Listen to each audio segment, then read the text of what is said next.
Hello.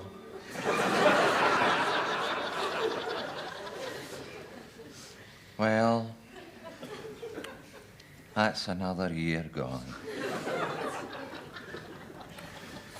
Any minute now, we'll be facing a new, vigorous, thrilling, challenging, dynamic era. I don't know about you, but I'm incredibly moved. I can hardly speak for the turbulent emotions which are surging through my body, if you'll pardon the expression. I just don't know when I've been so excited. My wife, Ephesia, says she can't remember either.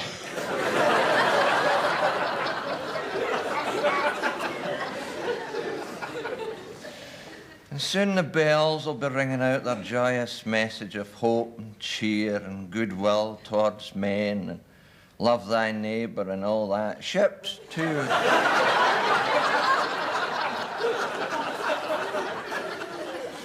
On the Clyde will set their sirens screaming, and what with bells and the screaming sirens, a good new year will be upon us.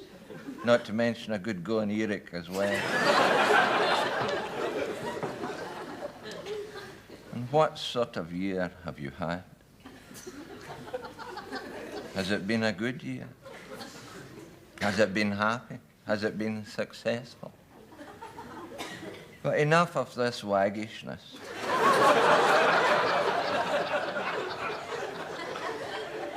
For myself, I try not to think of this past year as having been an uphill struggle, hardship, suffering, gloom and despondency. I like to think of it more as sheer misery.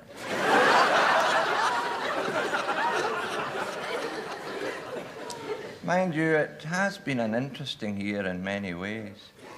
In the last 12 months, I've been to no less than 147 funerals.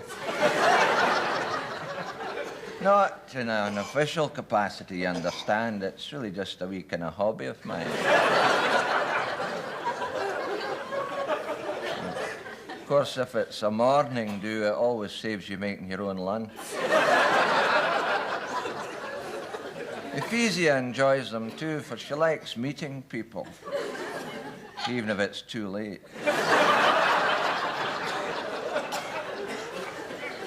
In the spring, Ephesia, forever seeking ways to harness her great energy, started up a soup kitchen for down and outs.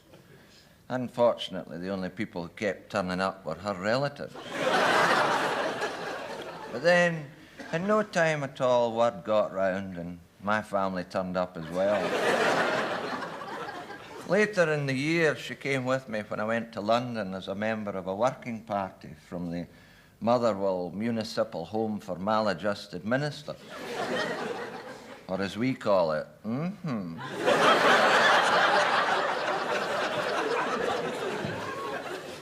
Ephesia was particularly interested in the problems of vice in big cities, and during her research in Soho invited a number of us to view a typical pornographic film. Well, I mean, honestly, 4-letter words, nudity, violence, and sleazy sex. I enjoyed it.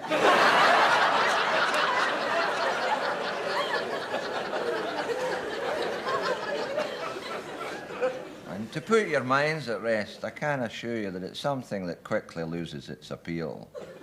I mean, I saw it 14 times in a year. Anyway, 1980 is now in the past. We must look to the future, and Ephesia and I do wish you whatever's coming to you in 1981. And to you, if you live alone, mind your back. But I leave you with this thought. Look to your fellow man, your neighbour, love him and trust him. He will not fail you, and together you will go forward to a bigger, better, brighter future than ever before. If you can believe that, you can believe anything.